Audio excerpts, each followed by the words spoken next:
À Dieu, que Dieu soit béni. Amen. Nous pouvons nous asseoir, je vous en prie.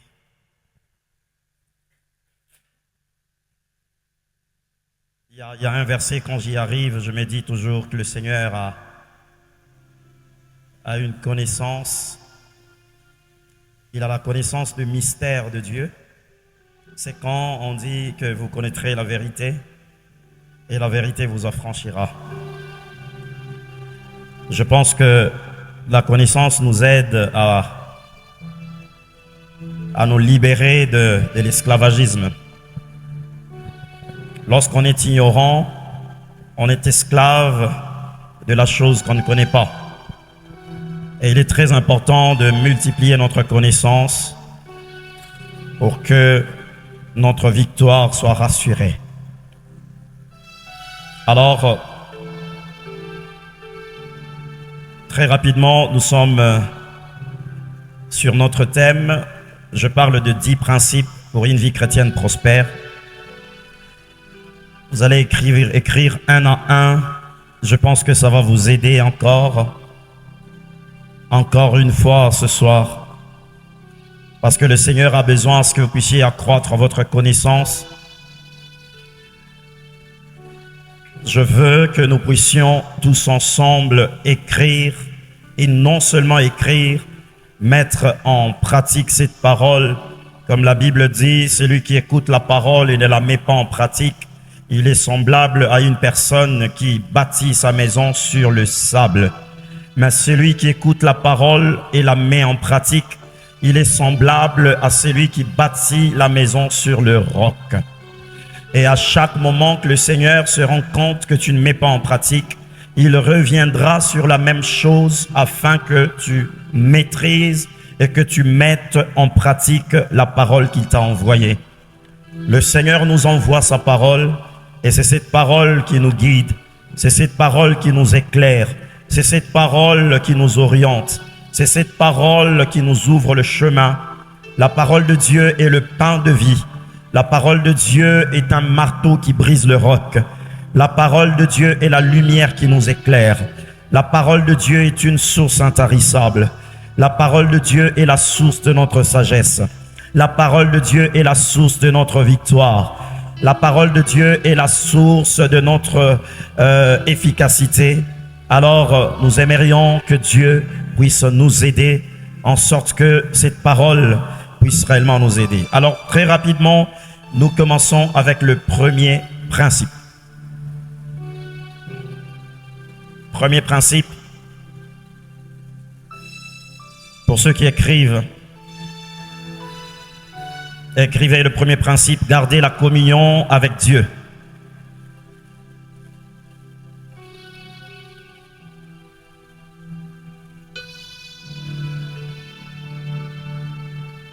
Pour avoir, je rappelle le thème, pour avoir une vie chrétienne prospère, 10 principes nous est présenté ce soir et nous sommes censés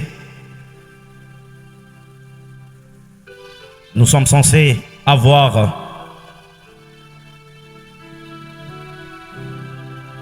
la connaissance de ce 10 principes. Le premier principe, je parle de garder sa communion avec Dieu. Garder la communion avec Dieu est le fait de penser à Dieu, même en dehors de nos cultes, même en dehors de nos rendez-vous solennels avec Dieu.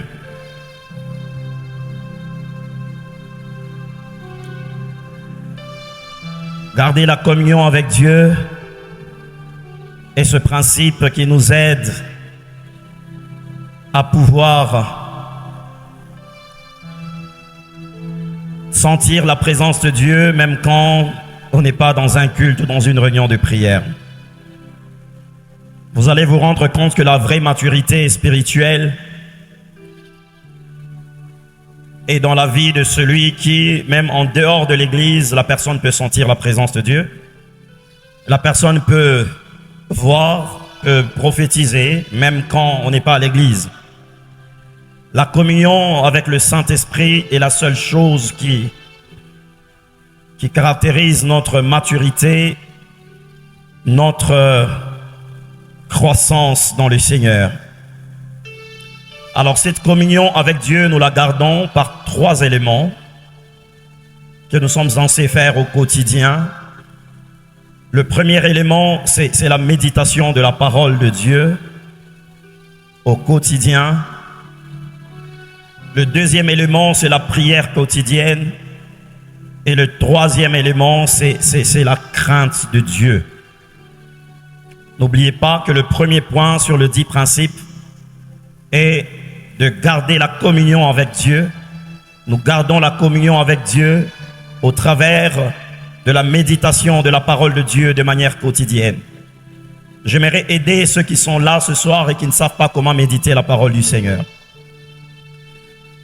La méditation de la parole de Dieu est loin d'être la lecture simple de la parole. Méditer la parole de Dieu est une étude approfondie et spirituelle de la sainte parole de Dieu.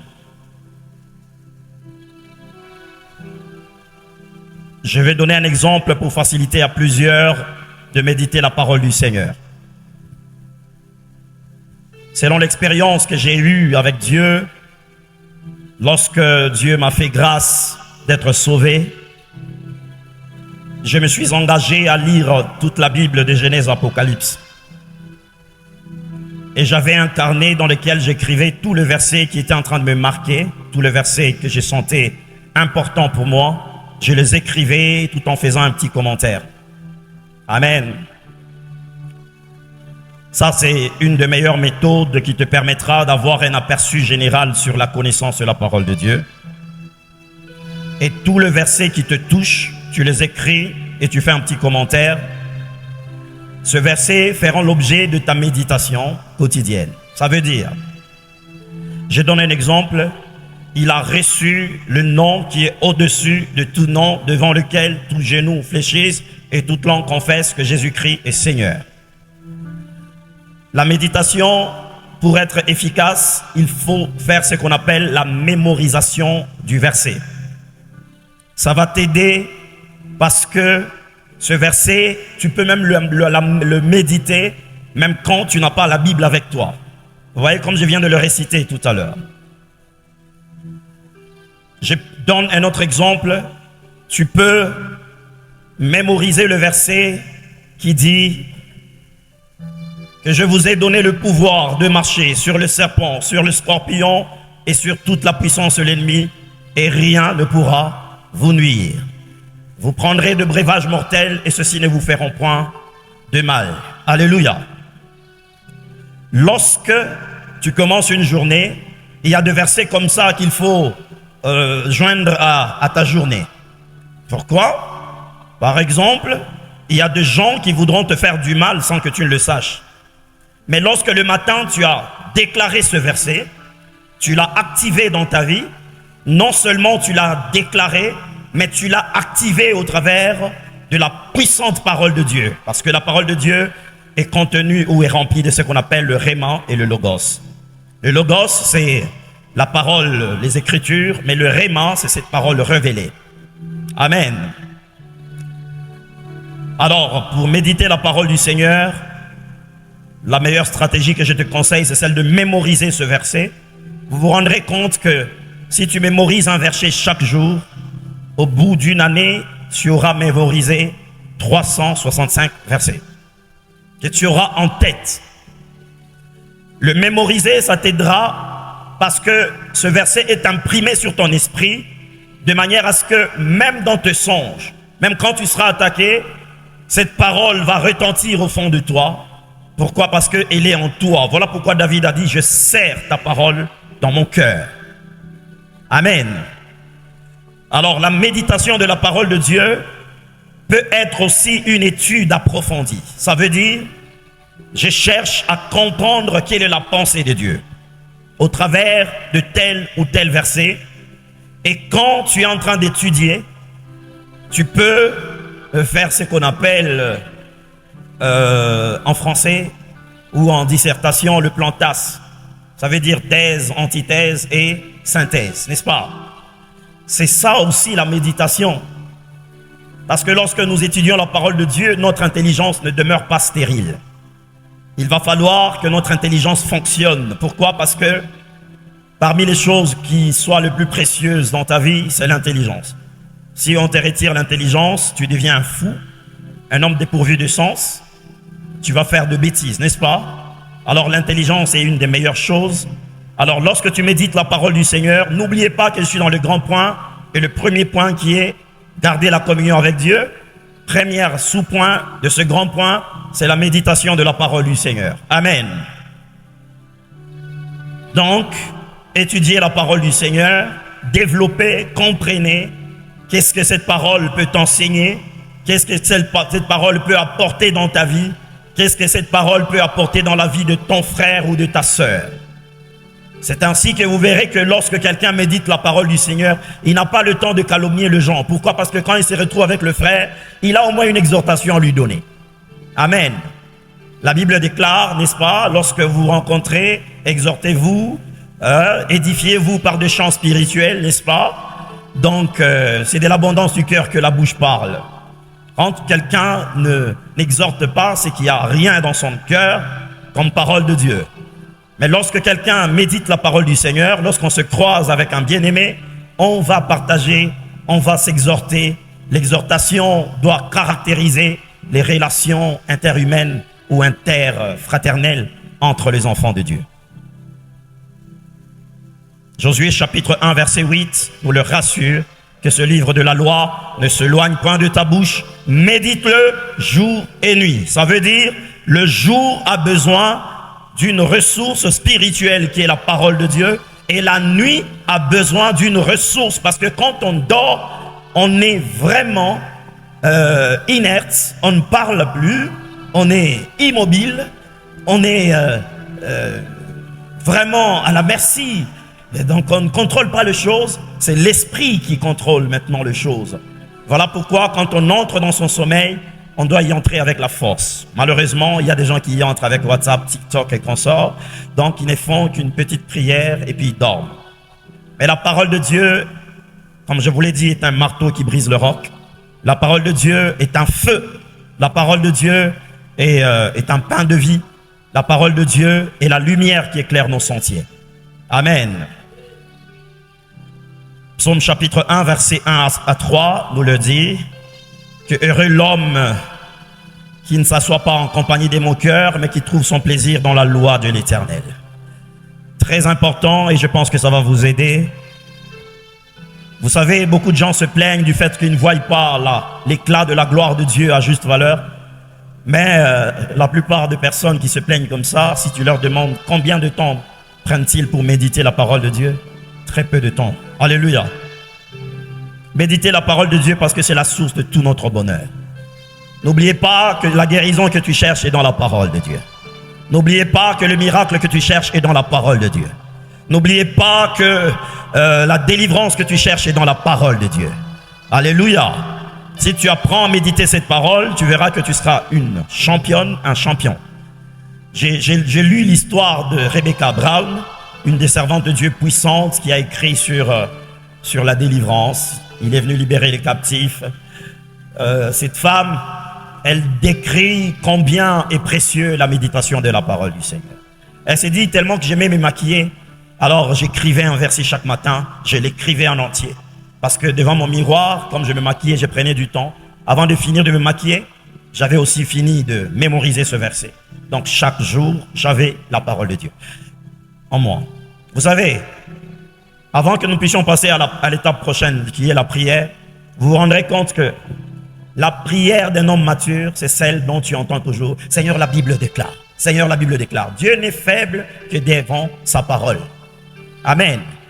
En réalité, je vous l'avais déjà dit plusieurs fois ici, que la prière, c'est la revendication de l'accomplissement de la parole de Dieu. Quand quelqu'un a la connaissance de la parole de Dieu, cette personne va très bien prier. Amen. Mes chers frères et sœurs, il est très important d'insérer la parole de Dieu dans notre cœur et de marcher à la lumière de cette parole et nous serons de vainqueurs et nous allons témoigner la grâce et la fidélité de Dieu. Deuxième sous-point, sur le grand point de garder la communion avec Dieu. On garde la communion avec Dieu au travers de la prière quotidienne. La prière quotidienne, mes frères et sœurs, vous savez, j'ai compris une chose, que c'est très facile d'enseigner sur la prière, mais très difficile de pratiquer la prière. Beaucoup de prédicateurs sur la vie de prière sont des gens qui prient le moins possible. Pourquoi? Parce que le diable sait que la prière nous permet d'entrer en communion avec Dieu. La prière nous permet d'être en relation permanente avec le Seigneur. N'oubliez pas, j'ai dit la communion, c'est le fait de garder la présence de Dieu partout où on se retrouve. C'est le fait de garder la sensibilité de l'esprit, quel que soit l'endroit où on se retrouve. Il y a des gens, quand ils sont hors du culte, ils sont KO. Ils ne pensent à Dieu que lorsqu'ils viennent dans un culte. Or, la prière dont je ne parle pas des formules qu'on répète, mais je parle d'un cœur qui s'exprime devant le trône. Tu peux te retrouver en train de faire la vaisselle, mais en train de prier. Tu peux te retrouver en train de travailler au bureau, mais en train de prier. Ton esprit est continuellement dans la prière. Alléluia. La prière consiste à parler à Dieu, à adorer. Elle consiste à faire de déclarations.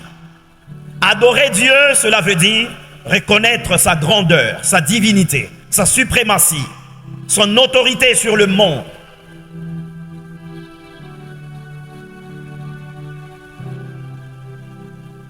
C'est ça, adorer le Seigneur. Dans une prière, on peut adorer Dieu. Avoir du temps continuel à adorer Dieu. L'appeler par tout ce nom. L'adoration est loin d'être une flatterie ou une forme de démagogie. L'adoration est un cœur qui a découvert et qui a vécu Dieu et qui s'exprime devant le Seigneur. Alléluia. Quand ton esprit est en train de contempler la gloire de Dieu, il se mettra à adorer le Seigneur. Ça veut dire à exalter son nom, à célébrer ses œuvres, à proclamer ses œuvres passées, présentes et futures. La prière consiste aussi à présenter de requêtes à Dieu. Ça veut dire un homme a continuellement de besoins dont la solution se trouve dans la présence de Dieu. Lorsqu'on entre en prière, il y a des requêtes qu'on présente à Dieu. Et ces requêtes-là, nous devons les articuler, nous devons les argumenter. Voilà pourquoi j'ai toujours parlé de la prière argumentaire. Ça veut dire, il ne suffit pas de dire « Seigneur, donne-moi du pain ». Il suffit de dire « Seigneur, donne-moi du pain, j'ai faim. Si je ne mange pas, on va se moquer de moi parce que je suis ton enfant. » Et on y associe la parole du Seigneur. Alléluia. Que Dieu prend soin de ses enfants. Beaucoup de gens font de prières, mais ne prient pas selon la révélation de Dieu. Faites des prières comme Moïse a dit, « Seigneur, ne tue pas ce peuple, parce que si tu le tuais, les nations qui nous entourent diront que leur Dieu était incapable de les amener dans la terre promise. Et c'est ainsi que moi j'estime que tu peux le laisser. Parce que tu peux le tuer aujourd'hui et avoir un autre peuple. Tu es capable de créer un autre peuple qui grandit en une semaine et devenir un peuple puissant. Oui, mais les nations diront que leur Dieu était incapable de les amener dans la terre promise. Et Dieu regarde et dit que Moïse, tu as raison. Alléluia. Lorsque nous prions, nous ne devons pas prier comme des esclaves. Nous devons prier comme des fils maison. Nous parlons à notre Père. Nous discutons avec notre Dieu. Nous argumentons. Voilà pourquoi Abraham pouvait prier pendant très longtemps, discuter avec Dieu sur la vie de Lot. S'il y a 50 justes, s'il y a 40, s'il y a autant. Donc, cette discussion rassure que c'était un homme qui avait une intimité avec Dieu, un homme qui avait la communion avec le Seigneur. Alléluia. Très important, mes frères et sœurs, de garder une vie de prière. J'ai toujours aimé relever quelque chose de très important lorsque je parle de la vie de prière. Beaucoup de gens disent que lorsque tu pries, ne multiplie pas les vaines paroles. Je vous rassure, mes frères et sœurs, qu'on peut rester dans la présence de Dieu du matin au soir à dire juste « Seigneur, oins-moi, Seigneur, oins-moi, Seigneur, oins-moi ». Et j'aimerais dire à quelqu'un « oins-moi » n'est pas une vaine parole. Alléluia. Mais attention, la prière, elle a plus de sens lorsqu'elle révèle le caractère d'une révélation. Ça ne vous est jamais arrivé de commencer à dire des choses à Dieu que vous n'aviez pas prévues. À un moment, la prière revêt le caractère d'une révélation. Tu sens que l'Esprit te révèle des choses que tu dois dire à Dieu. Vous savez, moi, quand je parle de la prière, il y a beaucoup de choses à dire sur la prière, parce que la mission divine, c'est la maison de prière, n'est-ce pas? Alors, beaucoup de gens prient, mais n'arrivent pas à déclencher les solutions dans la prière très rapidement, parce que moi, si j'enseigne sur la prière, ça me prendra beaucoup de temps, même l'éternité. Mais très rapidement, je parle de la nature de la prière. Comme le dit la Bible dans Éphésiens chapitre 6, verset 18. Faites en tout le temps toutes sortes de prières et de supplications et veillez à cela avec une entière persévérance. On a souligné 3 fois persévérance. Pourquoi? Parce que la chair n'aime pas la prière. La chair n'aime pas la prière, je vous dis. Quand tu commences à prier, la chair aura du mal à rester tranquille. Parce que il y a comme une forme de coalition entre la chair et les œuvres de l'ennemi. Il utilise beaucoup la chair pour pouvoir déstabiliser notre vie de prière. La prière a 3 niveaux. Le premier niveau, c'est le niveau de la chair. Le deuxième niveau, c'est le niveau de l'âme. Le troisième niveau, c'est le niveau de l'esprit. Voilà pourquoi vous comprendrez, vous conviendrez avec moi que lorsque Jésus arrive dans Jean chapitre 4, versets 23 et 24, il a dit, l'heure vient, et elle est déjà venue, où les vrais adorateurs adoreront le Père en esprit et en vérité. La première étape de la prière, qui est l'étape de la chair, dans la préfiguration du temple dans l'ancienne dispensation, c'était le parvis extérieur. Le parvis extérieur, c'est le lieu où il y avait du bruit, il y avait de la distraction normale. C'est la dimension de la chair. Lorsqu'on prie, on se retrouve en train d'avoir des pensées vacillantes. On regarde, on ouvre les yeux. Ça, c'est normal. C'est la première dimension. Mais encore une fois, je reviens sur une chose. La maturité spirituelle, c'est cette capacité à entrer très rapidement dans la 3e dimension. Voilà pourquoi vous verrez, tu peux trouver des personnes en train de prier comme ça. Le ciel n'est pas encore ouvert. Mais la personne mature qui arrive, elle fait... Elle sait se concentrer, elle sait se consacrer pour entrer dans le sanctuaire. Je vais vous expliquer. La 2e dimension, c'est la dimension de l'âme. L'âme, c'est le domaine de pensée, des émotions. Quand tu entres dans la 2e dimension, généralement, ça s'accompagne de sentiments. Tu sens que tu as envie de pleurer, tu sens que tu aimes le Seigneur, tu prends conscience. Et généralement, en des temps comme ça, la personne ferme les yeux même sans qu'on lui dise. Il y a un peu plus de conscience. C'est ça. Je reviens sur une chose que je vous ai toujours dit, que le diable te laissera venir à l'église. Il te laissera prier, mais que tes prières s'arrêtent dans le parvis extérieur. Dieu n'est pas dans le parvis. Dieu n'est pas dans la dimension de la chair. La 2e dimension, c'est la dimension de l'âme où tu vas maintenant sentir. Mais ce n'est pas encore ça. Dieu est esprit. Il faut que ceux qui l'adorent, l'adorent en esprit et en vérité. C'est comme ça que je vous dis toujours, continuellement sans arrêt, que l'homme est un esprit ayant une âme habitant dans un corps. Donc si tu pries et que tu arrives au niveau de l'âme, le sentiment, tu sens que tu aimes Dieu, il y a de larmes et tout ça. Moi, ça m'arrive régulièrement de pleurer lorsque j'entre dans la 2e dimension. Mais la 3e dimension, c'est la dimension de l'esprit. La dimension de l'âme, c'est un peu comme le lieu saint. Mais la dimension de l'esprit, c'est ce qu'on appelle le lieu très saint. Le lieu saint de saint. Dans ce lieu-là avait l'arche de l'alliance que Moïse avait fabriqué par Betsalel et Oliab. Dans ce lieu-là, c'est là que descendait la gloire de Dieu.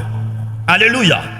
Bien-aimé, quand tu pries et que tu entres dans le lieu saint de saint, ça veut dire que tu entres dans la dimension de l'esprit. Premier signe, la peur disparaît. 2e signe, la fatigue disparaît. 3e signe, tu commences à avoir des pensées de révélation défiler dans ton esprit. 4e signe, tu peux voir des visions de l'esprit. Tu regardes comme ça, aux yeux ouverts, mais tu vois au-delà. Alléluia. J'ai vécu ce genre d'expérience Une fois, j'arrive à Lubumbashi, j'ai regardé les gens comme ça, je voyais des choses. Mais j'avais les yeux ouverts, mon esprit était activé. Le problème, c'est que le diable a besoin de gens qui prient, mais dans la chair. Quand tu pries dans l'esprit, tu deviens un danger permanent contre les forces du mal. Parce qu'un homme qui prie en esprit, il voit. Ses prières sont orientées par la révélation de l'esprit. Il voit des choses que les gens ne voient pas. Ses prières, il peut commencer à les déclarer. La personne pour qui il prie peut penser que non, il connaît ses problèmes. Mais c'est l'esprit qui est en train de voir. Et vous verrez, généralement ça s'accompagne du parler en langue. Mais pas toujours. Alléluia. Je ne parle pas du parler en langue fabriquée, mais je parle du parler en langue naturelle, automatique. Tu es en train de naviguer dans les dimensions supérieures de l'esprit. Dans ces dimensions, bien-aimés dans le Seigneur, c'est là qu'on vit l'expérience avec le Seigneur. Tu peux être là comme ça, tu te redoutes, tu as déjà fait 5 heures de temps, mais pour toi tu penses que c'est 3 minutes. Pourquoi? Parce que la dimension de l'esprit te permet de naviguer dans les profondeurs de la divinité. Elle te permet de vivre le surnaturel avec Dieu. Dans l'esprit, tu peux voir des choses, tu peux toucher des choses. C'est là que les guérisons s'opèrent, c'est là que les révélations s'obtiennent, c'est là que les choses extraordinaires se font. Le diable n'aime jamais que les gens atteignent cette dimension. Il veut que les gens viennent à l'église, du début jusqu'à la fin, il ne fait que bailler. Bailler, bailler, bailler. Alléluia. Cette personne va dire, j'ai fait 20 ans dans la foi. Tijeng, tu as fait 20 ans, mais dans le parvis extérieur. Il y a des gens, ils viennent à peine de se convertir, ils comprennent la réalité du lieu très saint. Quand ils prient, ils prient, ils prient. Vous savez, ça peut arriver que tu pries comme ça, tu sens que tu commences à entrer dans le lieu très saint, la voix change, tu commences à vibrer. Oui, pour certains, ça dépend du tempérament de l'un et de l'autre. Mais il y a des gens, c'est dans le calme. Il est en train de prier comme ça. Quand il dit, Seigneur, mon âme te bénit. Il sent comme si on est en train de verser de l'huile sur lui. Il est en train d'entrer dans les profondeurs. La voix calme, douce, mais il est en train de percer. Il est en train d'entrer dans les profondeurs. C'est ainsi que lorsque quelqu'un atteint ce niveau, même si tu ne cries pas dans la prière, là où il y a un sorcier, il sera mal à l'aise. Il y a un bien-aimé qui a donné son témoignage. Il habitait dans une maison d'occultistes. Ils l'ont interdit de prier. Alors il a dit, bon, désormais, je prierai calmement. Calmement, il prie toute la nuit, sans sortir la voix. Même le voisin qui est à gauche ne pourra pas entendre sa voix. Mais la maman se lève le matin, elle jette de l'eau sur lui. Je t'ai interdit de prier. Mais quand est-ce que tu m'as entendu prier? C'est que la prière est loin d'être cette voix qui sort de notre bouche physique. La prière, c'est cette concentration, cette capacité à faire parler notre esprit devant le trône du Seigneur. Un jour, j'entre dans un taxibus. Je vois une personne entrer, c'était une femme. L'esprit me dit, cette femme entre dans cette voiture pour occasionner un accident. Je n'ai pas ouvert ma bouche, mais j'ai commencé à parler dans mon esprit. J'ai dit à Dieu, je n'ai pas ouvert la bouche, un seul instant. Mais j'ai dit, Seigneur, tout plan de ténèbres, je l'annule au nom de Jésus. Ça, c'est la maturité. Bien-aimé, il s'est passé quelques temps, cette femme a fait arrêter le véhicule, et en disant, allez, Tikanga. Et puis après, il est descendu, tout en toisant. Il est sorti. J'ai compris, et elle avait compris, que dans ce bus, il y a un homme spirituel qui est en train de parler, et ces paroles de l'esprit avaient un impact. Alléluia. Priez. J'aimerais vous dire que la prière, elle n'a pas de nombre d'heures précis. Mais le minimum qu'un homme rempli du Saint-Esprit doit faire comme prière, c'est 1 heure. Quand quelqu'un ne fait pas 1 heure, cette personne est loin d'être baptisée du Saint-Esprit. Pourquoi? Parce que Jésus lui-même a dit, vous n'avez pas pu prier 1 seule heure avec moi. Et à qui il le disait? À des personnes qui n'étaient pas encore baptisées du Saint-Esprit. Alors si quelqu'un qui n'est pas encore baptisé du Saint-Esprit, on lui revendique 1 heure. Mais nous là, qui parlons déjà robo, chaka, on n'arrive même pas à prier 1 heure. L'école de la prière, bien-aimé, est une école à laquelle beaucoup de gens aiment trop de théorie, mais la pratique, zéro. Tu vas amener quelqu'un comme ça, qui se dit que je suis archibishop, je suis ceci. Viens, on va entrer en prière, on va chercher la face de ce Créateur, parce que c'est la source, le catalyseur qui nous connecte à Dieu. C'est par la prière que nous recevons la délivrance, le miracle, le surnaturel. Nous nous connectons au trône de Dieu, à la source qui jaillit du trône de Dieu. C'est par la prière que nous changeons le désert en verger. C'est par la prière que nous transformons les circonstances. Bien-aimés dans le Seigneur, quand Dieu veut t'amener plus loin, il t'amènera à l'école de prière. Il y a des gens qui peuvent prier pendant 1 heure, 2 heures, 3 heures, 4 heures, 5 heures, 6 heures, 7 heures, 8 heures, 9 heures. Et je souligne avec certitude que notre dimension spirituelle est déterminée par le nombre d'heures que nous passons dans la présence de Dieu. J'entends quelqu'un me dire amen. Oui, c'est la vérité, je confirme. Quand quelqu'un a un petit esprit, tu le verras au bout de 30 minutes, Pongi. Pongi obligé. Mais quand quelqu'un a de l'accroissement au niveau de l'esprit, il peut être en mesure de prier pendant 1 heure, 2 heures, 3 heures, 4 heures, même 24 heures.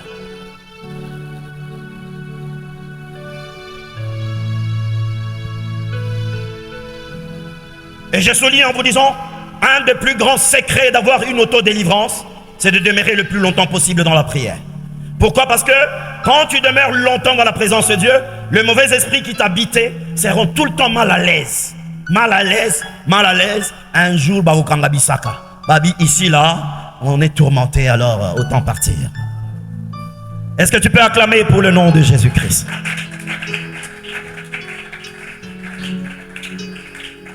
C'est ainsi que je vous dirais que les gens aiment un christianisme relax, un christianisme non contraignant. Ça veut dire, ils prient comme ils veulent et tout ça. Mais le problème, c'est que tu peux être comme ça, mais tu ne vivras pas la profondeur de Dieu.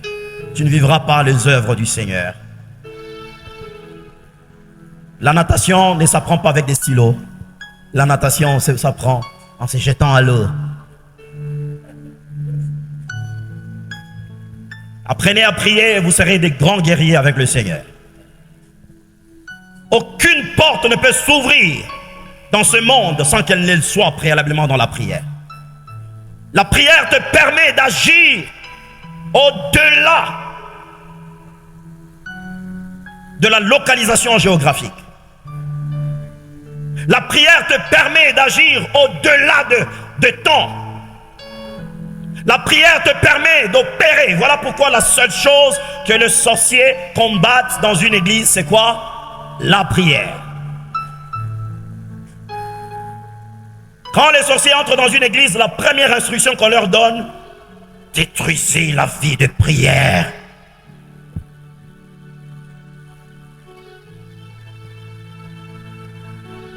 Deux choses qui nous aident à avoir plus de concentration dans la prière. La prosternation, être à genoux. Deuxième chose, fermer les yeux. Lorsque tu veux que ta prière soit efficace, prosterne-toi. On fléchit les genoux devant le Très-Haut. Nous reconnaissons qu'il est le seul et nous ne sommes rien.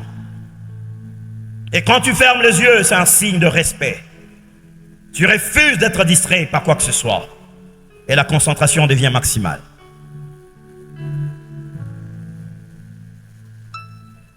La prière te permet d'être un homme spirituellement fort.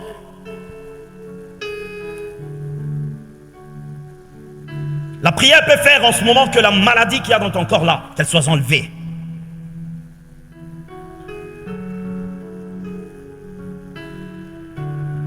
J'ai mis beaucoup de temps et je ne finirai même pas. 1 Thessaloniciens chapitre 5 verset 17, priez sans cesse. Et Luc chapitre 11, presque tous les chapitres, nous parle de la prière, l'oraison dominicale. Dieu veut que nous puissions être des hommes de prière. Des gens qui n'ont pas réussi à l'école de prière, voilà pourquoi ils ont touché au fétiche. Les gens qui n'ont pas réussi à l'école de prière, voilà pourquoi ils n'ont pas expérimenté les promesses du Seigneur. Soyez des hommes de prière. Je suis toujours dans le point 1, mon Dieu. Toujours le point 1 de 10 principes. Troisième sous-point du point 1, la crainte de Dieu. Jamais, même quand tu vois quelqu'un parler, Si il a le péché en lui, sache que Dieu n'est pas avec lui. Les gens n'aiment pas entendre des choses comme ça. Dieu est saint. La première nature de Dieu, c'est la sainteté.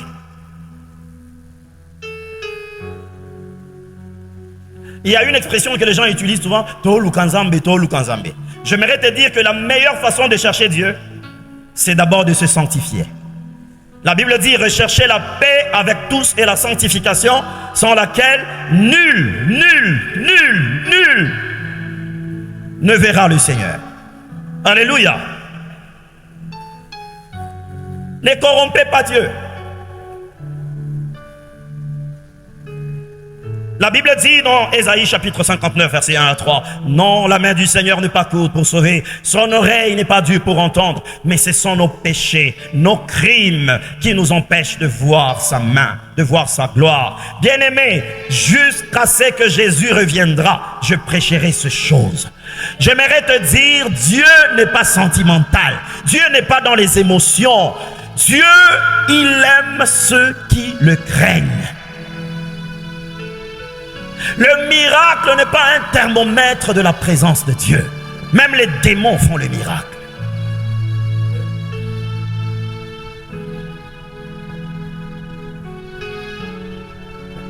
Craignons Dieu.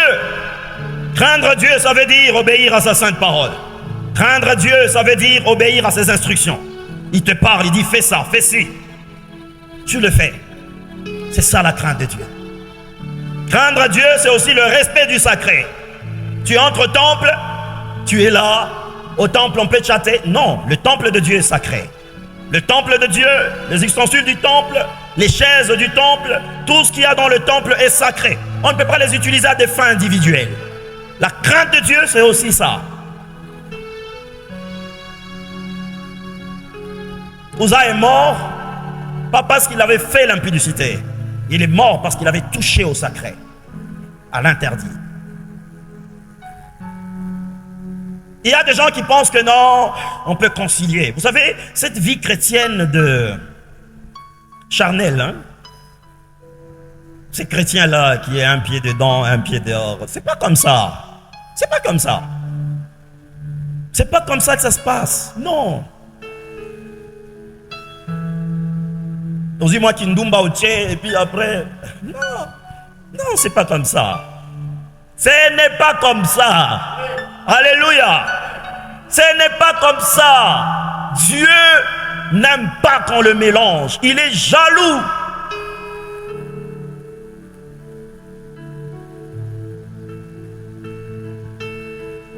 Tu viens à l'église, tantôt tu es dans une vie de péché, de mensonge, tantôt tu es dans une vie de copinage, de boussé-kessé, de kindumba, de ceci, et puis tu viens comme ça, comme la Bible dit, c'est comme la trace du serpent sur le roc, comme une femme qui mange et elle essuie la bouche, elle dit je n'ai rien mangé. Dieu te voit. Dieu voit même un fourmi noir sur une pierre noire dans une pièce noire. Dieu te voit. Alléluia. Voilà pourquoi il y avait un fils. Son père lui dit, viens, on va aller voler parce qu'on n'a rien à manger. Ils partent, ils arrivent dans une palmeraie. Ils coupaient le régime de noix. Il avait donné comme instruction à son fils, si quelqu'un me voit, tu m'arrêtes, on va se sauver la vie. Son fils lui dit, papa, descends, on te voit. Il descend vite, il dit, c'est qui? Et elle dit, depuis que tu as commencé, Dieu te voyait. Alléluia. Dieu te voit, Dieu te voit. Il connaît ton cœur, mon frère. Vous savez pourquoi Dieu a interdit le péché? Parce que le péché tue. Le salaire du péché, c'est la mort. Romains 6, 23. J'aimerais à ce que vous puissiez craindre le Seigneur, pas par obligation. Il y a des gens qui sont ici, ils viennent, mais quand ils vont partir d'ici, ils vont pratiquer le péché. C'est ton problème. C'est ton problème. On ne se moque pas des dieux. C'est qu'un homme aura sémé, il le moissonnera certainement. On nous a raconté une histoire d'une femme vers le Tanganyika là-bas.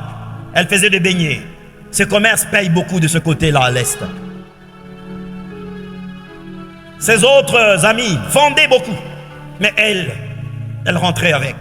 Vous savez, à l'école de Dieu, Dieu nous fait passer par des circonstances. qu'on ne comprend toujours pas. Tu n'es pas obligé de comprendre où Dieu t'amène, mais sois sûr qu'il va t'amener là-bas. Tu n'es pas obligé de comprendre le chemin, mais sache que Dieu va t'y amener. Dieu est bon, il est fidèle. Alléluia. Elle a demandé à ses amis, mais qu'est-ce que vous faites pour vendre comme ça des sacs et des sacs par jour? Ne te compare jamais avec les gens. Moi, ma vie là, elle ressemble à elle-même. Je n'ai pas de sosie, je n'ai pas de copier-coller, je n'en ai pas.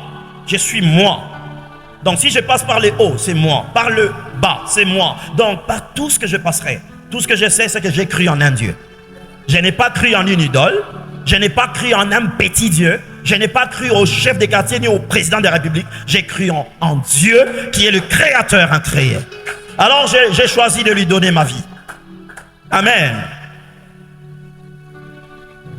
Cette femme, ses amis lui ont dit, viens, on va te montrer des secrets. Bakena et Balé.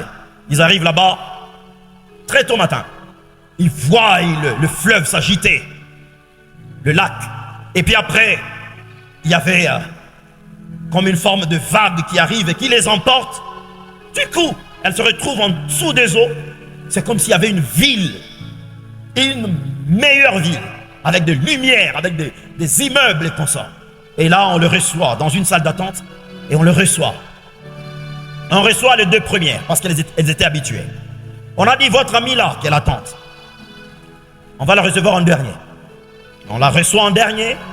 Et le monsieur qui recevait le prince des eaux a dit, toi avec tes prières, tu brûlais mes gens.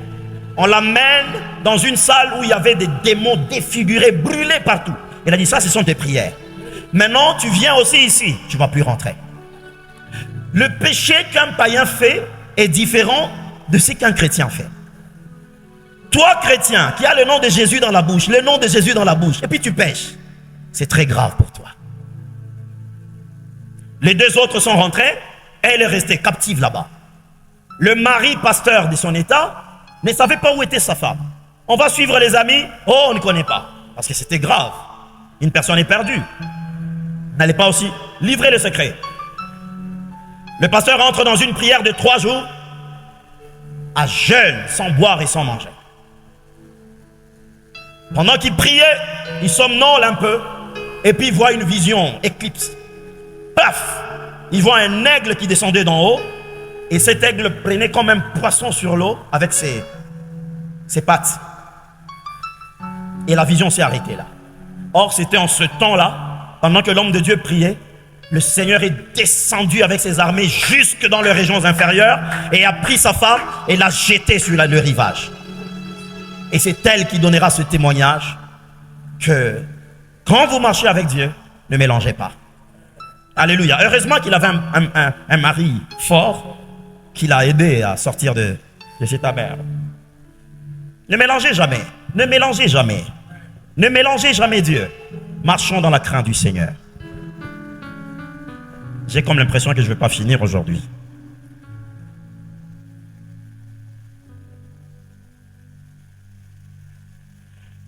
Deuxième grand point.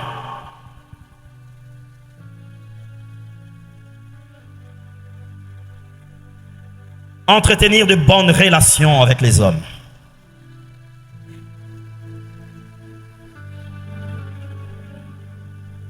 Le principe des alliances existe.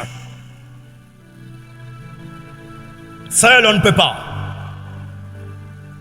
C'est d'ailleurs la raison qui fait qu'on vient au culte d'ensemble. Parce que seul à la maison, tu ne pourras pas. Un bois mort ou un bois ne peut pas attiser la flamme. Il faut rassembler plusieurs bois. On a besoin de l'un et de l'autre. La vie est faite, c'est ce qu'on appelle le puzzle. Il y a des hommes utiles pour ta destinée. Il faut entretenir de bonnes relations avec ces personnes. D'ailleurs, la Bible le dit même dans Hébreux 12, 14. Recherchez la paix avec tous. Recherchez la paix avec tout le monde, mes frères. Vous savez, tel que je suis là, je ne tiens pas forcément à cause de mes propres prières. Je peux tenir à cause de tes prières. Je peux tenir ou je peux obtenir telle ou telle chose parce que toi, tu as prié pour moi. Voilà pourquoi vous verrez qu'à l'église primitive, Le Seigneur a voulu qu'ils soient ensemble. L'ennemi de la fraternité a été tué. Il s'appelle Ananias et Saphira, sa femme. Dieu aime l'unité de l'église. Deuxième chose que les sorciers détruisent à l'église après la prière, c'est l'unité chrétienne. Il vient ici, il raconte. Il part ici, il raconte. Il part ici, il raconte. Il part là-bas, il raconte. Il part là-bas, il raconte. Bref, il fait ce qu'on appelle en lingala, pour tout, il s'abat tout, tout. On n'a pas besoin d'une prophétie pour connaître un sorcier ou une sorcière dans l'église. Tu vas juste voir. Top Congo FM.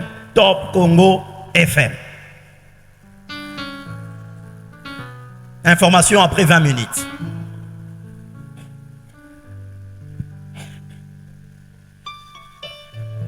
Un bon frère, c'est celui qui rassemble, qui unit, qui travaille sur l'unité de l'église. Parce que le diable passe par un principe fort, diviser pour mieux régner. Unissons-nous, soyons ensemble. Si un d'entre nous tombe, relevons-le avec amour. Ne te réjouis jamais de la chute de l'autre.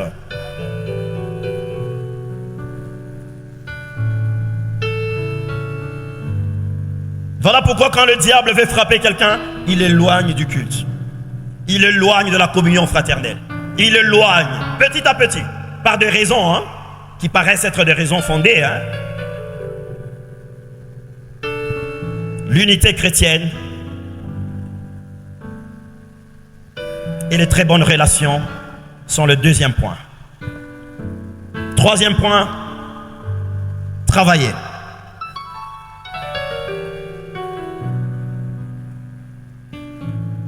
Pour être prospère dans la vie, le principe du travail a été institué par Dieu. Vous verrez même que dans la Bible, le Seigneur a placé l'homme sur la terre pour garder et cultiver. Le travail permet le développement d'un point A à un point B. Or, le travail a besoin 1. De la réflexion. 2. L'intelligence. 3. L'action.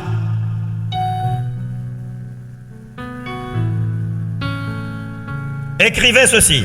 Le travail, c'est la combinaison entre l'intelligence, l'action, la persévérance et les résultats.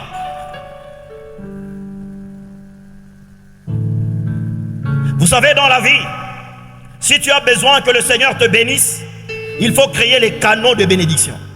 Le canal de bénédiction, c'est le travail. Il y a des gens qui donnent du fil à retordre à Dieu pour qu'il le bénisse. Si tu as un travail et que Dieu veut te donner de l'argent, il passera par ce travail-là. Alléluia. Mais si tu n'en as pas, tu veux un miracle là où le principe doit être normal. Le paresseux ne rôtit pas son gibier, mais le précieux trésor de l'homme, c'est l'activité. Le Seigneur encourage le travail. 1 Thessaloniciens chapitre 3 verset 10. 1 Thessaloniciens chapitre 4 verset 11. Le travail, celui qui ne travaille pas ne mange pas non plus. Chaque chose a son temps. On ne vous demande pas de prier du matin au soir. Prie. Non, il faut aussi travailler. Il faut aussi travailler. D'ailleurs, une église stable, c'est celle où, quand c'est l'heure du culte, tout le monde vient en direction du travail. Il veut arriver au culte. Alléluia. Les gens confondent travailler et être employé. Tu peux créer ton propre travail. Ou bien tu peux être employé quelque part. L'entrepreneuriat est d'ailleurs la chose la plus encouragée.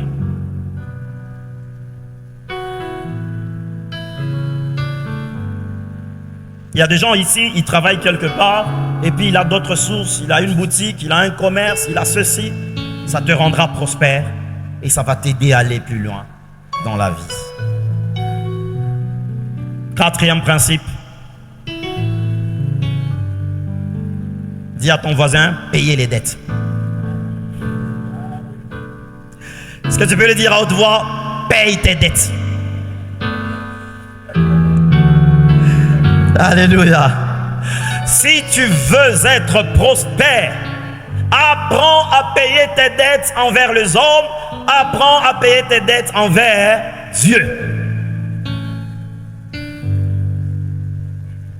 Il y a une chose que Papa Paul a créée en moi, lorsque la feu maman est partie, à l'obi, azalaki na carnet nae abatim. Alléluia. Vous savez, Elokoana, beaucoup de gens aujourd'hui ne sont pas prospères parce qu'ils ne respectent pas ce principe. Commence par analyser quelles sont les dettes que tu as envers les hommes. Paye-le. Commence par analyser les dettes que tu as envers Dieu. Paye-le. Tu seras prospère et tu iras très loin. Proverbe chapitre 22, verset 26, écrivez rapidement. Matthieu chapitre 18, verset 22. Et l'histoire de la femme du prophète après la mort de son mari. Elle avait des dettes. Le premier miracle que le Seigneur a fait de l'huile, il a dit, avec cette huile, tu payeras toutes les dettes et tu mangeras avec ce qui va rester. Les dettes sont une porte d'entrée pour le mauvais esprit. Les dettes sont une porte d'entrée pour le blocage financier et matériel. Si vous voulez aller très loin dans la vie, débarrassez-vous de toutes les dettes. Et vous allez sentir la prospérité vous inonder. Payez vos dîmes parce que si vous ne le payez pas, vous n'honorez pas le Seigneur. Il y a deux bénédictions qui accompagnent les dîmes. 1, la sécurisation de nos finances. 2, la diversification de nos sources financières.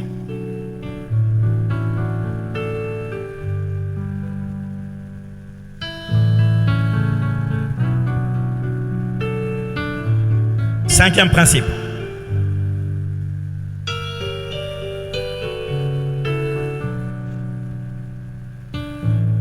Avoir un bon entourage. L'homme est le résultat des 10 proches personnes qui l'entourent. Qu'on le veuille ou pas, tu reflètes les gens qui t'entourent. Ta manière de parler reflète les gens qui t'entourent. Ta manière d'agir reflète les gens qui t'entourent.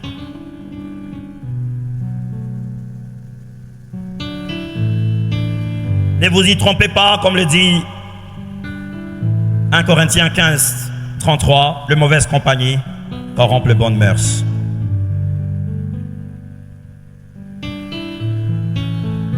Lorsque tu es proche de personnes qui prient beaucoup, tu auras aussi la vie de prière. Lorsque tu es proche de personnes qui prospèrent, tu sentiras que cette prospérité va s'imposer aussi dans ta vie. Tu seras obligé d'aller plus loin parce que il faut bien s'entourer. Je connais une fille, du haut de ce 24 ans, elle avait déjà avorté plus de 7 fois. Pourquoi? Parce que elle avait croisé une amie à l'âge de 17 ans. Et cette amie-là lui parlait de Marie, là, vous voyez, les gros copains avec les gros ventres là, qui lui donnaient des iPhones et consorts. Et c'est comme ça que sa vie s'était abîmée. Pourquoi? Mauvaise compagnie. Vous savez, lorsque tu as de meilleurs amis, ils te donneront un bon conseil. Lorsque tu veux prendre une mauvaise décision, il va t'aider à t'affranchir de toute mauvaise décision. Voilà pourquoi beaucoup de gens qui désirent aller plus loin, ils changent d'abord leur entourage. Ce n'est pas un péché de se séparer. Abraham et Lot se sont séparés parce que ça devait être utile. Paul et Barnabas, ils s'étaient séparés. Il y a une différence entre division et séparation. La division, ça veut dire rupture totale. Mais la séparation, on garde de bonnes relations, mais à distance. Tout le monde n'est pas obligé d'être mon ami. Alléluia. Les amis, on les choisit en fonction de l'apport spirituel, mais pas toujours de l'apport financier. Hein? Sinon, ça sera le matérialisme. Alléluia. Mais aussi, hein? Ça fait aussi du bien, non? Oui. Ça fait aussi du bien de s'aider financièrement. Mais quand ça n'a pas lieu, il ne faut pas dire, ah, c'est quoi, ça, mon a raté parce qu'il n'a plus l'argent. Là, ce n'est pas bon. Il y a quelquefois, ça fait du bien, tu as un problème comme ça, tu appelles quelqu'un, et puis il ne te calomnie pas, et puis il te donne sans que personne ne sache. Alléluia. Il y a des gens qui se disent, on a passé pour long, on a sali 3 ans, ils ont payé 2 semaines, il y a pas et changer couleur. Tu comprends hein? Que ça, ce n'est pas un bon ami. Alléluia. Un bon ami, il prie pour toi. Un bon ami, il te soutient. Le bon entourage est très important.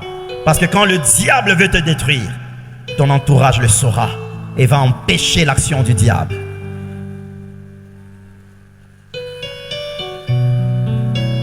Très rapidement, le point 7. Je suis en train de chuter.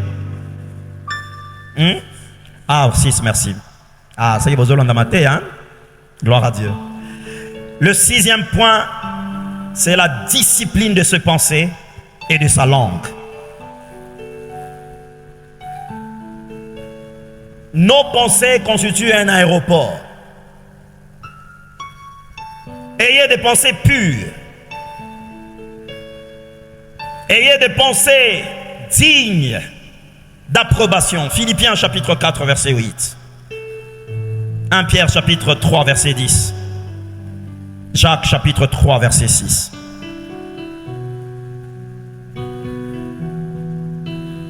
Vous verrez que le Seigneur Jésus, lorsqu'il attaquait le péché, il disait qu'il a été écrit que tu ne commettras point l'adultère.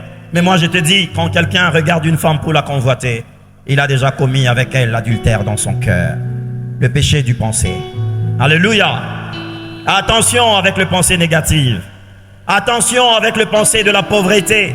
Attention avec le pensée du péché. Attention avec le pensée qui ne glorifie pas le Seigneur. Nos pensées doivent être dignes. Parce que le Seigneur est le lecteur de nos pensées.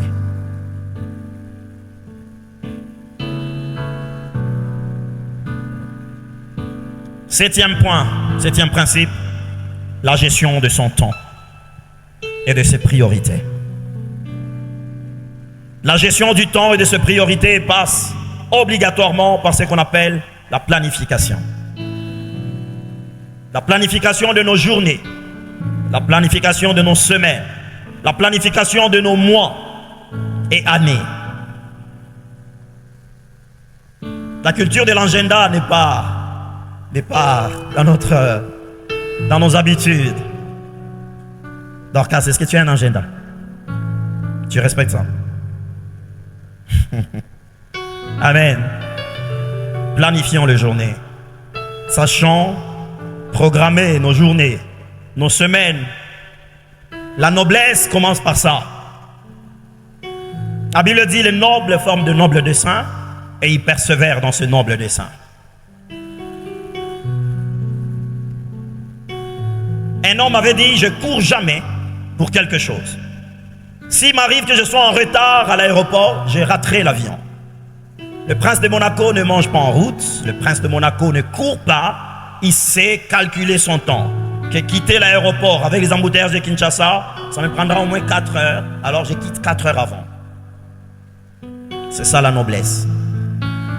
Il y a des gens en qui Dieu n'ouvre pas la porte de la grandeur parce qu'ils n'ont pas la noblesse en eux. Tu les trouves en train de manger en route, tu les trouves en train de reporter les programmes et tout ça. La grandeur n'a pas besoin de ce genre d'histoire. La première fois que j'avais décroché mon petit contrat à Vodacom, j'ai failli perdre cette opportunité parce que le premier jour de la formation, j'arrive à 8h02. Et les coachs m'avaient dit, messieurs, vous êtes virés. 8h02. Et pourtant, à l'époque, je croupissais. J'avais quitté Météo à pied jusqu'en ville, sur Avenue de la Justice. Mais j'arrive avec 2 minutes de retard, ça a failli m'écouter. En une année, je n'étais arrivé en retard qu'une seule fois. La grandeur. Oh Dieu, élève-moi. Oh Dieu, élève-moi. Dieu n'élève pas les désordonnés. Dieu élève les gens qui ont la planification de leur temps. La planification de leurs priorités. Donc toi, tu peux prendre l'argent de la ration. Tu achètes le beignet, tu vas dans le supermarché, tu as des confusions. Non. Il faut acheter des choses par programme. Alléluia. L'homme a des priorités. Vous savez pourquoi les gens inversent les priorités? Parce qu'ils ont besoin d'être vus. Les gens ont besoin de sentir que je m'habille. Écoute, tu n'es en compétition avec personne. Il faut bâtir ta vie. Les priorités qui sont les miennes ne sont pas ceux de Papa Wechi. Chacun a ses priorités. Alléluia. Voilà pourquoi, moi, si je pense que l'habit n'est pas une priorité pour moi, j'ai l'habit que je peux à hauteur de mes moyens. Les magasins ne fermeront jamais. Les billets d'avion, les agences de voyage ne fermeront jamais. Ça aura toujours lieu tant que Jésus ne sera pas encore revenu.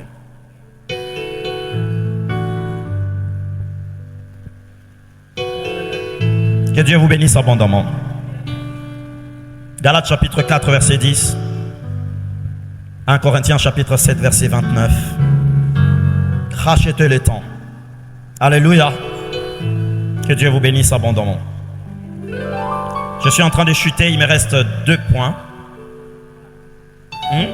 3, merci.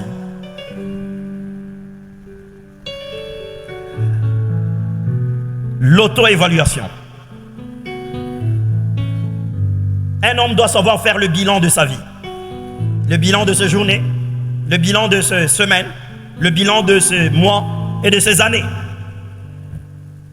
Quand tu as des objectifs que tu te fixes, évalue-toi toi-même. Est-ce que j'ai atteint? Je n'ai pas atteint? Quel effort dois-je fournir pour atteindre prochainement? Il y a des gens qui ne font l'évaluation qu'à la fin de l'année et un bilan largement négatif. C'est comme ça que toutes les années vont se ressembler pour toi. On ne peut carburer dans la vie que lorsqu'on fait une auto-évaluation de ses ambitions. Sachez bien vous évaluer dans le temps et dans l'espace.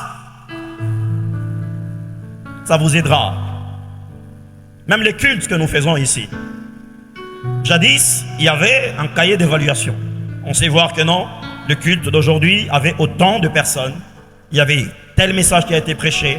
Il y avait un carnet comme ça et puis pof, on a supprimé. Où se retrouverait ce cahier? Il existe.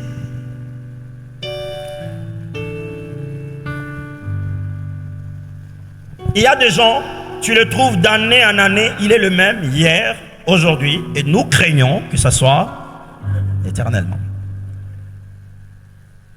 Il y a des gens que j'ai trouvés ici à Kinshasa, à Delvaux ici, ils vendaient les accessoires de couture. Jusqu'aujourd'hui, ils ne vendent que ça. Et la maison est la même. L'homme est appelé à prospérer. L'homme est appelé à monter.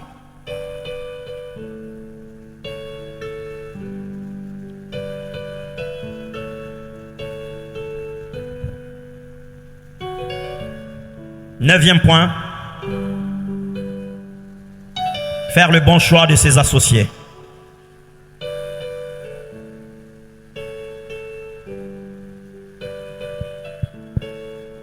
Faire le bon choix de ses associés et prendre de bonnes décisions. L'homme est le résultat de ses décisions. Et j'aimerais vous dire que le secret de la réussite qui soit efficace, c'est des décisions prises à la lumière de la révélation divine. La Bible dit dans Ésaïe chapitre 30 verset 1, « Malheur aux enfants rebelles qui prennent des décisions sans moi. » Chaque décision que vous devez le prendre selon l'instruction du Seigneur. Le problème, c'est que les gens commencent sans Dieu et quand ça va échouer, ils veulent associer Dieu. Avant de se marier, associer Dieu.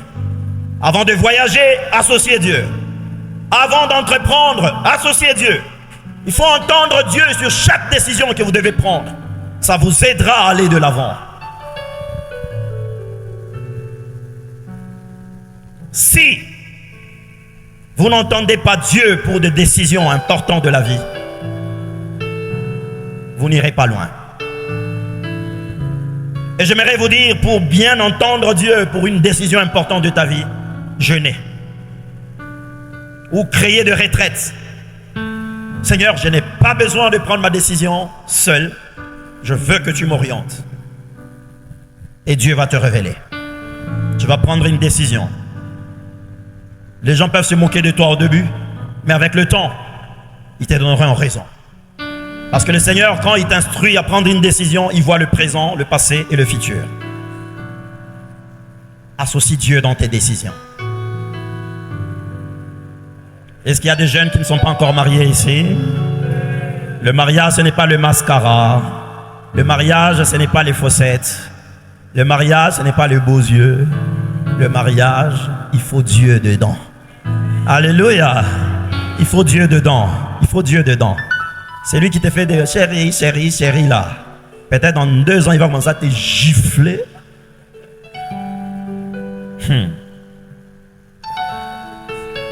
Alléluia. Associez Dieu dans vos décisions. Amen. Associez Dieu. Vous savez, quand tu prends une décision avec Dieu, je connais une sœur là, elle était venue me voir pour me dire, pasteur, est-ce que c'est fiancé, c'est lui là ou bien et tout ça. J'ai dit, c'est pas lui. Elle a pleuré dans mes escaliers. Elle a pleuré, il pleurait. Donc, Mouté Mekenda dit déjà. Ah, aux Okota, non? Ah, bah, tu entres sans Dieu, n'est-ce pas?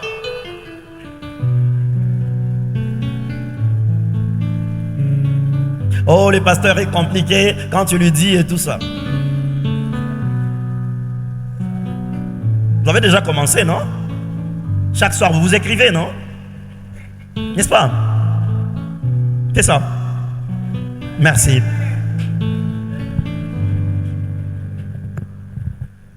Je termine par la gestion de la gloire et de la bénédiction abondante de Dieu. Cette année de vache grasse, cette année de vache maigre, ça existe. Lorsque Dieu te visite, ne sois pas un gaspilleur.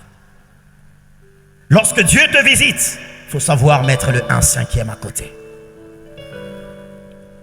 La gloire, Dieu la donne. Mais la gestion de la gloire, c'est l'homme. Dieu est le Dieu de tous. Ne pense pas qu'il sera là seulement pour toi. Le panier sur qui encore? Gère bien ce que Dieu te donne. Gère bien ce que Dieu te donne. Gère bien ce que Dieu te donne. Gère bien ce que Dieu te donne. Je l'ai dit 3 fois, gère bien ce que Dieu te donne. Joseph avait une promesse de régner sur ce frère. Vous savez ce qui lui a ouvert la porte du règne? C'est l'interprétation sur la gestion de la gloire. Cette année de vache grasse, vous mettrez 1/5. Et cette année de vache maigre, le 1/5 vous aidera. Et le roi, regardez, il a dit, seul le trône me sépare de toi. Mais sinon, c'est toi qui gouvernes le pays. Parce que tu as l'intelligence. Il y a des gens, quand ils bouffent, ils bouffent, ils bouffent, ils bouffent, ils bouffent. Ils bouffent, ils bouffent, ils bouffent. Même en économie, on a toujours dit que l'épargne est les oreillers de la vie. N'est-ce pas? Ero bambana, au boukanate. Il y a des gens, c'est mangeons, buvons, car demain, nous mourrons. Dès qu'il a l'argent, ils au supermarché. Supermarché aux Omonawana, ils font leur business. Hein? Donc quand toi tu entres là, tu remplis les chariots. Eux font leur business. Hein?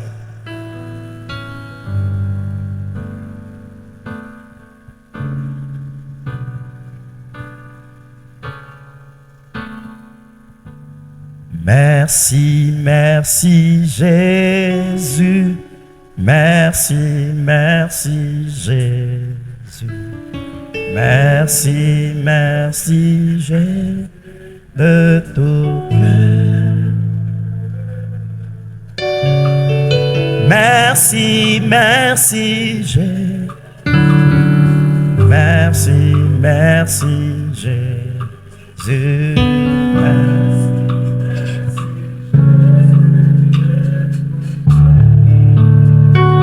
Nous t'adorons.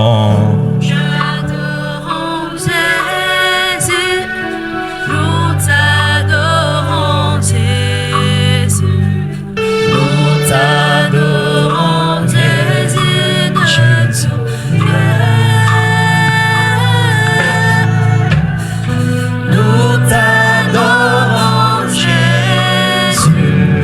nous t'adorons Jésus, nous t'adorons Jésus de tout cœur. Il y a des femmes qui sont des gaspilleuses, mais d'autres femmes qui sont de meilleurs gestionnaires. L'homme lui donne de l'argent. Papa ne sait même pas qu'elle est en train d'épargner. Papa ne sait même pas qu'elle a un compte caché. Le jour où le problème arrive, elle sort de l'argent. Papa dit gloire à Dieu pour une femme sage. Alléluia. Bien-aimé dans le Seigneur, tu es appelé à prospérer à tous égards. Que Dieu t'aide à prospérer cette année. Je déclare avant la fin de cette année, tu vas prospérer au nom de Jésus. Avant la fin de cette année, tu vas prospérer. Yes. Avant la fin de cette année, tu vas prospérer. Gère cette gloire. Même quand tu auras $1 million dans ton compte, viens à l'église. Même quand tu auras $100 000, viens à l'église. Même quand tu auras de jeep, de maison, viens à l'église. Crains Dieu. Et Dieu te bénira. Une vague appelle une autre vague. Quand Dieu te trouve fidèle dans de petites choses, il te confiera de grandes. Alors nous sommes debout. Chacun va prier pour dire à Dieu, Seigneur, aide-moi à rester fidèle à toi.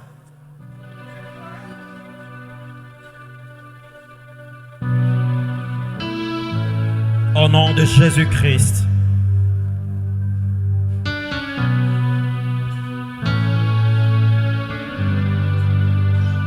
Seigneur, merci.